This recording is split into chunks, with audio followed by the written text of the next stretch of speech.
So if we're down here, guys, once again, everybody heads up, please. If he gets that seatbelt control, and I try to do the same thing, come back, lock it in tight. Okay. So he's got seatbelt control, and I tried to do this. I mean, what happens here? You know, and if I do manage to roll him, put the hooks in, Anthony. No. You should be able to put the hook. He's going to put the hooks in from here easily. I can't get out. Seatbelt control. It's like a seatbelt. You don't get out with a seatbelt. That's why it's called seatbelt. Back here again. So before he gets the seatbelt, I'm trapping it. See how I trap it right here? Got my hand here, tucked in.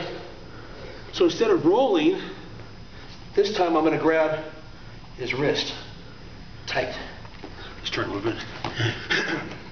So we're down here. Goes for the seatbelt. He might be grabbing me here, a tight waist.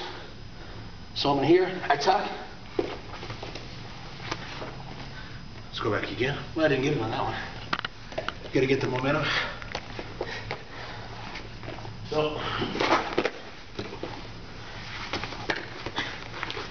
come back up, and then you end up back here in your own seatbelt control. Sometimes you don't get the momentum, just keep trying. Let's go back again.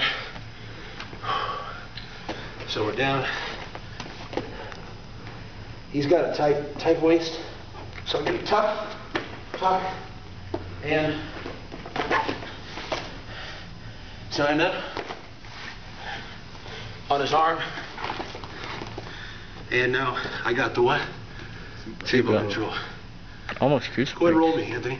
Roll me. The other way. Roll me.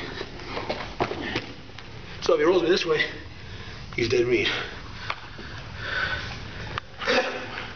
One more time, guys. Takes me out. Block it. So I begin. Turn. Grab the wrist. Tripod up. Just relax. I got the hand. And just come up here. Simple. It's easy. Thank you, Petey.